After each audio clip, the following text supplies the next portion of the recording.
कहानी शुरू होती है मैरी नाम की लड़की से। वो जैसे ही अपने घर में गई और वॉशरूम जाती है तो वहाँ का नजारा देखकर उसकी होश उड़ जाती है। एक आदमी जिसने रेन कोट पहना हुआ है, जो बारिश में पहनते हैं, वो एक औरत को मार रहा होता है बहुत ही बेरहमी से। और उसी वक्त वो आदमी मैरी की तरफ देखकर कहता है, तुझे तो यही सब पसंद है ना। उसने ना में सर हिलाया। वो काफी दंग रह जाती है क्योंकि वो आदमी और कोई नहीं बल्कि उसका दोस्त जेम्स होता है, जिसे जेल में होना चाहिए था। वो सोचती है शायद ये मेरे दिमाग का वहम है। वो जल्दी से दरवाजा बंद करती है और अपनी दवाइयाँ खा। दरअसल कुछ ही दिनों पहले मैरी जेल से छोड़कर बाहर आई क्योंकि उसने अपने उसी दोस्त जेम्स को आग में जला दिया। फिर वो एक नई जगह पेट्रोल पंप पे आकर नौकरी के लिए इंटरव्यू दी। पंप के मालिक को जब पता चला कि उसने जुर्म किया था, उसका क्रिमिनल रिकॉर्ड है, तो वो वजह पूछता। मैरी साफ कह देती कि उसने जो किया वो उसकी गलती थी और उसे उसकी सजा मिल चुकी है क्योंकि वो पैरोल ऑफिसर की सिफारिश पर आई, जिस पर पंप का मालिक उसे नौकरी पर रख लेता है।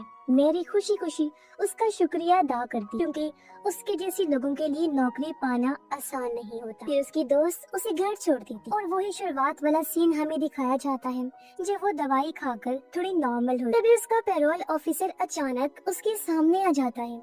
उसे घबराया हुआ देखकर ऑफिसर को शक होता है कि मैरी कुछ छुपा रही है। जब वो बाथरूम का दरवाजा खोलते हैं तो वहाँ कुछ भी नहीं होता। वो मैरी को समझाते हैं कि उसे अपनी दवाइयाँ टाइम पर लेनी होंगी और किसी को ये नहीं बताना कि उसे एल्यूशन होते हैं, यानी वो वहम भरे ख्याल देखती है, वरना उसे मेंटल हॉस्पिटल में डाल दिया जाएगा। इसके बाद मैरी थोड़ा दिमाग को सुकून देने के लिए पार्क में घूमने जाती है, लेकिन वहाँ भी उसे जेम्स दिखाई देता है। वो डर कर पीछे मुड़ी तो उसकी दोस्त खड़ी होती है और जब वो दोबारा देखती है तो जेम्स गायब हो चुका था। उसकी दोस्त मैरी को खाने पर चलने का कहती है।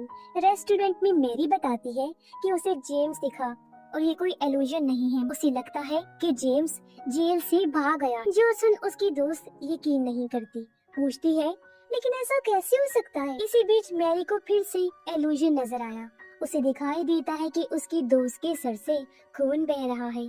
उसकी दोस्त समझ गई और उसे होश में लाने के लिए मैरी की आंखों के सामने चुटकी बजाती है, जिससे वो होश में आ गई। मैरी को अब डर लगने लगता है कि क्या वाकई ये सब कुछ उसके दिमाग का ख्याल है। घर पहुंचने के बाद एक फोन कॉल आता है। किसी औरत की आवाज थी जो कहती है, तूने मेरी बेटी को मरती देखा और कुछ नहीं किया, अब मैं तुझे खुद मारूंगी। ये सुन डरते हुए मैरी फोन काट दी, लेकिन आवाज बंद नहीं होती। वो फोन की लाइन ही निकाल देती है, पर आवाज फिर भी आ रही थी।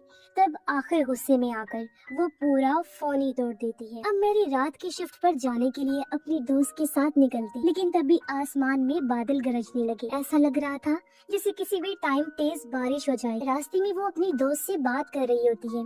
मैरी ने बताया कि उसे बारिश की रातों से बहुत डर लगता है। जब वो पेट्रोल पंप पहुंची तभी तेज बारिश शुरू हो गई। अंदर जाते ही उसकी नाइट शिफ्ट के साथी ने मुस्कुराते हुए उसका वेलकम किया और कैश काउंटर से लेकर शिफ्ट की सारी जिम्मेदारियां समझा। जब उसने देखा कि मैरी सब कुछ समझ गई है तो वो चला गया।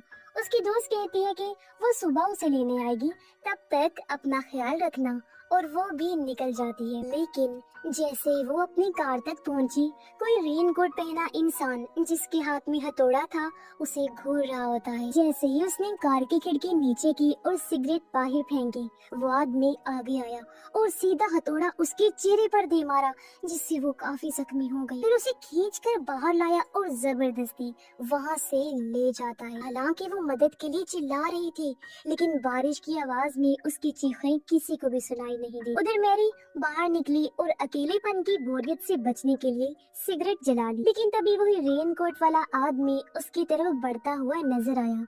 जब मैरी ने पीछे मुड़कर देखा तो वहाँ कोई नहीं। वापस अंदर आने पर उसे अजीब सा महसूस होने लगा, जैसे कोई दुकान में घुस आया। वो चारों तरफ देखती है और तभी कोई उसके पीछे से गुजरता है, जिस पर उसका ध्यान नहीं जाता। इसी बीच किसी को फोन आता है, जो एक औरत। वो मैरी से पूछती है कि दुकान कितने बजे तक खुली रहती है। मैरी टाइम बताकर फोन काट देती है, लेकिन कुछ ही सेकंड बाद वही औरत फिर से कॉल करती है और वही सवाल दोहराती है। फिर तीसरी बार और चौथी बार लगातार वही सवाल, जिससे अब मैरी परेशान हो गई। जैसे ही वो कुछ कहने वाली थी, फोन से आवाज आती है, तुम्हें दूसरों को मरते देखना पसंद है ना? अब ये वही आवाज थी जो उसने दिन में सुनी थी, इसीलिए घबरा कर उसने फोन काट दिया और अपनी दवाई खाती है। इसी बीच पहला कस्टमर अंदर आया जो एक ट्रक ड्राइवर था। अंदर आते ही मालिक को ढूंढने लगता है क्योंकि वो अक्सर यहाँ आता रहता है। फिर मैंने से मजाक में कहता है, तुम तो मेरी दोस्त जैसी लग रही हो। फिर अब सामान लेकर वो चला जाता, लेकिन उसका कार्ड वहीं छूट गया था, इसीलिए मैरी बाहर निकलती है। लेकिन तब तक ट्रक ड्राइवर ट्रक लेकर जा चुका। तभी सामने से एक आदमी आता हुआ दिखाई दिया। हैरत वाली बात तो ये थी कि उसके पूरे जिस्म को आग ने लपेटा हुआ था। ये देख मैरी की तो हालत ही खराब हो गई। डर की वजह से वो पीछे हटी, लेकिन किसी से टकरा जाती है जो और कोई नहीं बल्कि उसका दूसरा वर्कर कोलीग था, जिसे पंप के मालिक ने भेजा होता है कि वो जाकर देख कर आए कि मैरी को किसी चीज की जरूरत तो नहीं है। अंदर आकर जब मैरी उसे ट्रक ड्राइवर का कार्ड दिखाती है तो वर्कर कहता है, अरे मैं जानता हूँ उसे, वो जानबूझकर ये छोड़कर गया क्योंकि ये उसकी चाल होती है लड़कियों को मुतासिर करने की। वो वापस जरूर आएगा, तब उसे दे देना। अब इनकी बातों के दौरान वर्कर मैरी से जेल वाली बात पूछ लेता है। मैरी ने भी साफ कह दिया कि हाँ मैं जेल में थी। फिर बताया कि मेरा दोस्त जेम्स दरअसल एक पागल सीरियल किलर था जिसने अब तक 35 लड़कियों को मार डाला था। शुरू में तो मुझे शक भी नहीं हुआ, लेकिन एक दिन मैं गलती से बेसमेंट में चली गई जहाँ मैंने जेम्स को एक लड़की का खून करते हुए देख लिया। तब जेम्स ने मुझे धमकाया कि अगर मैंने किसी को बताया तो वो मेरी और मेरी फैमिली की जान ले लेगा। इसीलिए डर की वजह से मैं खामोश रही। लेकिन सिर्फ यही नहीं, हर बार जब जेम्स किसी को मारता तो मुझे जबरदस्ती साथ बिठाकर उसका जुर्म दिखाता। एक दिन जब जेम्स ने 35वीं लड़की को मार डाला तो मैं जो शर्मिंदगी में डूबी हुई थी सोच लिया कि अब बहुत हो गया है और मैंने जेम्स को मारने का फैसला। रात को उसके सोने के बाद पूरे घर में आग लगा दी। लेकिन किस्मत ने अजीब खेल खेला, दोनों की जान तो बच गई लेकिन हम पूरी तरह जल गए, जिसमें जेम्स को तो उम्र कैद हो गई और मुझे जुर्म छुपाने की वजह से जेल भेज दिया गया, जिसका असर मेरे दिमाग पर बहुत गहरा पड़ा, जिसके बाद से ही मैं हर टाइम डर और वहम में जी रही हूँ। अब मुझे हर जगह जेम्स की परछाइयाँ नजर आती हैं। अब ये सारी बात सुनकर वर्कर को बहुत दुख हुआ और वो मैरी को तसल्ली देकर वहाँ से चला जाता है। इसी बीच दुकान में 2 कस्टमर्स आते हैं। मैरी जैसे बिल बनाने लगी तभी फोन बजने लगता है और उधर से वही पुराना गाना सुनाई देता है जो जेम्स खून करने से पहले बजाया करता था। मैरी ने झट से फोन रख दिया, उसकी डर से हालत खराब हो गई। उसके चेहरे के हाव भाव देखकर कस्टमर्स घबरा कर वहाँ से जाने लगते हैं। जाते जाते उन्होंने कहा कि वॉशरूम का फ्लश बंद है, जरा देख लीजिएगा। उधर वर्कर की कार बीच रास्ते में बंद हो जाती है। जैसे ही वो उतर कर देखता है वही रेनकोट पहना आदमी आया और हथौड़े से उसके सर पर वार करके जख्मी कर देता है। मैरी वॉशरूम में हाथ धोने जाती है और जैसे ही शीशे में देखती है उसे लगता है कि कोई उसके पीछे खड़ा है, लेकिन मुड़कर देखने पर वहाँ कोई नहीं होता। मैरी सोचती है शायद ये फिर से कोई वहम। वो टॉयलेट में एक कार्ड और बालों का गुच्छा देखती है जिससे उसका दिल खराब होने लगा, लेकिन जब ध्यान से देखती है तो वो कार्ड उसके सबसे करीबी दोस्त का था जो उसे ड्रॉप करने आई थी, जिससे मैरी की होश उड़ गई। उसे अपनी दोस्त की फिक्र होने लगती। तभी टॉयलेट से खून से भरा हुआ हाथ बाहर निकल कर आया, मैरी को पकड़ लेता है। झटपटा कर वो पीछे जा गिरी, जिसके साथ ही एक खून से लथपथ औरत उसके सामने आकर चिल्लाती है कि तूने मुझे क्यों नहीं बचाया। मैरी डर के आंखें बंद कर लेती है और खुद से कहती है ये सब झूठ है, ये मेरे दिमाग का खेल है, मेरे वहम है। और जब वो दोबारा आंखें खोलती है तो सब कुछ फिर से नॉर्मल हो जाता है। इन सब चीजों से डरकर अब वो वॉशरूम में और रुकने की हिम्मत नहीं कर पाती और भागकर दुकान में वापस आ जाती है, जहाँ पर पेरोल ऑफिसर पहले से ही आए हुए। वो मैरी से उसका हालचाल पूछते हैं। मैरी बताती है कि वो बिल्कुल ठीक है और तब ऑफिसर वॉशरूम की तरफ चले जाते। तभी एक और कस्टमर अंदर आता है जिसने सर से पांव तक रेनकोट पहना हुआ। जब मैरी उसकी शक्ल देखती है तो चौंक गई कि ये क्या, ये तो जेम्स है। वो डरते हुए खुद को समझाती है कि ये सब असल में नहीं है, वहम है। तब वो आदमी उसे जोर का थप्पड़ मारता है जिससे उसे काफी दर्द हुई। मेरी सारी सूरत हाल की वजह से काफी परेशान हो गई। वो खुद तय नहीं कर पा रही थी कि ये सब कुछ सच है या उसका वहम। वो आंखें बंद करती और जब दोबारा खोलती है तो सामने वही इंसान अब एक औरत बन चुकी होती है रेनकोट में। वो औरत पेट्रोल लेने आई थी। पैसे देकर सवाल करती है कि आज रात तक कितने बजे तक दुकान खोल के रखोगी? मैरी फौरन उसकी आवाज पहचान जाती। ये वही औरत थी जो उसे लगातार फोन कर। मैरी उस औरत पर चिल्लाने लगी। उसका पेरोल ऑफिसर भागता हुआ दुकान में आता है। वो देखता है कि मैरी एक कस्टमर पर बुरी तरह से चिल्ला रही है, जिससे उसे लगता है कि शायद मैरी की दिमागी बीमारी फिर से एक्टिव हो गई। जब मैरी ने पूरी बात बताई तो ऑफिसर को लगा कि ये सब मैरी की इमेजिनेशंस है, यानी उसके ख्याल जो सिर्फ उसे ही नजर आ रहे हैं। इसलिए वो मैरी को वार्न करके वहाँ से चले जाते। तभी बाहर एक कार रुकने की आवाज आई। मैरी बाहर निकली तो देखा कि ये तो उसकी दोस्त की गाड़ी है। वो सोच में पड़ गई, लेकिन इतनी रात को यहाँ कैसे? जैसे वो गाड़ी के पास पहुँची, उसने शीशे पर लिखा देखा, तुम ये सब देखना पसंद करती हो ना? ये देखकर मैरी डर की वजह से वो फौरन दुकान के अंदर भागी और मालिक को फोन किया, लेकिन उसने कॉल नहीं उठाई। मैरी ने एक वॉइस मैसेज छोड़ा, सर यहाँ कुछ बहुत बड़ी गड़बड़ है, लेकिन मुझे पुलिस को कॉल करने में डर लग रहा है। कहीं ये सब अगर इल्यूजन निकला तो मैं दोबारा जेल चली जाऊंगी। इसके बाद मैरी ने फौरन वर्कर को फोन लगाया, लेकिन कॉल लगने से पहले ही उसकी नजर दुकान के बाहर गई। वो कार अचानक से गायब हो चुकी। उसी वक्त दुकान के अंदर अलार्म जैसी आवाज आई। मेरी आवाज का पीछा करते हुए स्टोर रूम में पहुंची, जहां उसने देखा कि उसकी दोस्त और वर्कर को किसी ने कुर्सियों से बांधा हुआ है। ये देखते ही मैरी का डर और बढ़ गया। वो भागकर काउंटर पर गई पुलिस को कॉल करने के लिए, लेकिन अचानक से उसके सामने वही रेनकोट वाली औरत आ गई, जिसने हाथ में एक लड़की की तस्वीर पकड़ी हुई, जो वो मैरी को दिखाती है और पूछती है, क्या तुम इस लड़की को पहचानती हो? ये वही लड़की थी जिसे जेम्स ने मारा था, और तब मैरी वही मौजूद, लेकिन कुछ नहीं किया था। अब उस लड़की की आत्मा जेम्स को तो नहीं ढूंढ सकी, लेकिन बदला लेने के लिए मैरी को उसने चुन लिया। वो औरत चाकू लेकर उसकी तरफ बढ़ती है। मैरी जान बचाकर भागी, लेकिन जैसे वो दरवाजे तक पहुंची, वो औरत उस पर हमला करके उसे पकड़ लेती और ऊपर बैठ गई ताकि मैरी को जान से मार सके। लेकिन ठीक वक्त पर ऑफिसर्स वापस आए और गोली चलाकर उस औरत को मार देते। फिर वो मैरी को एक खतरनाक बात बताते हैं कि जेल में लाइट चलेगी, जिस वजह से बहुत सारे कैदी भाग निकले हैं, और मुझे बड़े अफसोस के साथ कहना पड़ रहा है कि उनमें जेम्स भी शामिल। इतना सुनते ही मैरी समझ जाती है कि वो जेम्स को जो बार बार देख रही थी वो वहम नहीं, हकीकत। इससे पहले वो आगे कोई बात करते, पीछे से जेम्स आ गया। वो हथौड़े से ऑफिसर को बेहोश कर देता है। फिर वही काम उसने मैरी के साथ भी किया, हथौड़े के हमले से दोनों बेहोश।